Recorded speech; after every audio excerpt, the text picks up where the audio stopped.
Hello guys, welcome back to my channel. It's me Khushi Yadav and you guys are watching my another video. So as you guys seen in my title and in my thumbnail, in this video I'm gonna share that how I cleared my CA Foundation exam in my very first attempt as an average student. So let's begin this video. पहला point ये है कि अपने CA foundation exam को कभी भी under estimate मत करो, क्योंकि बहुत लोगों से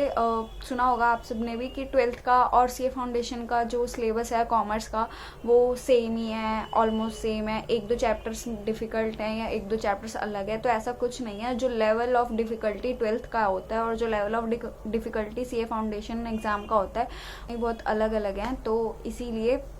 सीए फाउंडेशन एग्ज़ाम को अपने ट्वेल्थ के एग्ज़ाम जैसा मत समझो कि जैसे ट्वेल्थ में पास हो गए थे वैसे इसमें भी पास होना बहुत इजी है, बिकॉज सीए फाउंडेशन का जो सिलेबस है वो भी थोड़ा वास्ट है और प्लस इसमें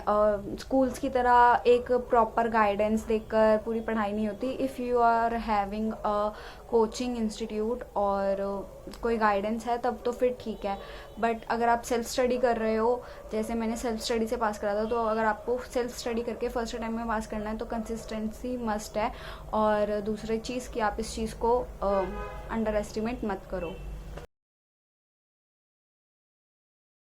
द सेकेंड पॉइंट इज़ कि जितने ज़्यादा से ज़्यादा हो सके जैसे ही एग्ज़ाम आने वाला हो उतने ज़्यादा से ज़्यादा mock test paper, revision paper, RTP, MTP solve करो, क्योंकि उससे क्या होता है एक माइंड सेटअप बनता है कि हाँ इस टाइप का क्वेश्चन पेपर हमें एग्ज़ाम में देखने को भी मिलेगा। फिर उससे जब हम एग्ज़ाम में एक्चुअल में जब पेपर दे रहे होते हैं तो हमें उतनी घबराहट नहीं होती, जिसकी वजह से हमारा जो स्टेट ऑफ माइंड होता है वो बहुत ज़्यादा काम रहता है और फिर हम अच्छे से अपने जो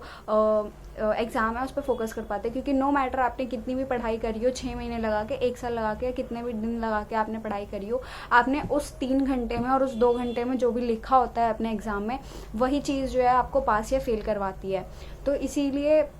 अपने माइंडसेट को काम रखने के लिए आपको जो है जितने ज़्यादा से ज़्यादा हो सके आरटीपी और एमटीपी हर एक सब्जेक्ट के, not only written subject but जो एमसीक्यू वाले पेपर हैं उनके भी आपको आरटीपी एमटीपी देने चाहिए, ताकि, और वो भी विद इन 2 आवर्स और 3 आवर्स के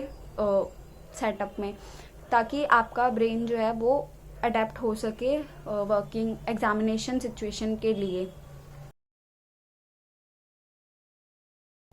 सो द थर्ड पॉइंट है स्ट्रैटेजी आप सबकी एकदम क्लियर होनी चाहिए कि आपको कौन से सब्जेक्ट में कितने कितने चैप्टर्स जो हैं वो अच्छे से करने हैं, क्योंकि सारा पढ़ना ज़्यादा ज़रूरी नहीं है, पर जितना भी पढ़ा है उस पर बहुत अच्छे से पकड़ होनी चाहिए कि अगर उस चैप्टर में से कोई सा भी क्वेश्चन आ जाए तो वो आप अच्छे से सॉल्व कर सको, वो भी बहुत अच्छे मार्क्स के साथ। क्योंकि स्टेप मार्किंग मिलती है, बिल्कुल मिलती है, पर अगर आपने कोई क्वेश्चन पूरा अच्छे से अटेम्प्ट करा है तो वो एक इमेज भी बनाती है एग्जामिनर के नज़रों में कि हाँ बहुत अच्छे से अटेम्प्ट करा है वो एग्ज़ाम। तो जो है जनरल एंट्रीज में जो नरेशंस हैं ये सब मत भूला करो और रिटन प्रैक्टिस करा करो भी, और एक प्रॉपर स्ट्रैटेजी होनी चाहिए और एक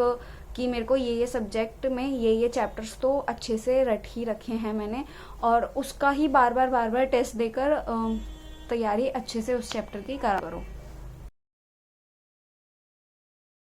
फोर्थ पॉइंट इज़ कि ज़्यादा से ज़्यादा अपने आईसीआई मॉड्यूल पर रिलाई करो। अगर आपने कोई कोचिंग इंस्टीट्यूट ज्वाइन कर रखा है या कोई ऑनलाइन या ऑफलाइन क्लासेस आप ले रहे हो तो वो जो स्टडी मटेरियल प्रोवाइड करवा रहे हैं वो भी अगर आपको रेफर करना है तो आप कर सकते हो, बट जो आपका प्राइमरी फोकस होना चाहिए वो सिर्फ और सिर्फ आईसीआई मॉड्यूल पे ही होना चाहिए, क्योंकि trust me guys most of the paper ICI module से ही रिलेटेड आता है, स्पेशली इन अकाउंट्स में। अभी जो जून अटेम्प्ट मैंने भी दिया था उसमें भी बहुत सारे क्वेश्चन ऐसे थे अकाउंट्स के जो पूरे के पूरे बुक से उठाकर आए थे, बस फिगर्स में थोड़ा बहुत चेंज कर रखा था, बट वो पूरा का पूरा बुक का ही क्वेश्चन था। तो जितना ज़्यादा हो सके आईसीआई मॉड्यूल को पूरा अच्छे से गो थ्रू करा करो, और स्पेशली अकाउंट्स का जितने भी उसमें इलिस्ट्रेशन दे रखे हैं, पीछे के जो बैक प्रॉब्लम्स दे रखे हैं, प्रैक्टिकल प्रॉब्लम्स, उनको जितना ज़्यादा हो सके उतना ज़्यादा सॉल्व करा करो, और जो भी उसमें कंटेंट है वो सारा अच्छे से पढ़ के जाया करो। लॉ में और इको में जो भी तुमने हाइलाइट्स करा है वो सब कुछ जो है एग्ज़ाम से एक दिन पहले जो भी रिवीजन है उसमें आप पूरी आईसीआई मॉड्यूल को अच्छे से गो थ्रू करा करो,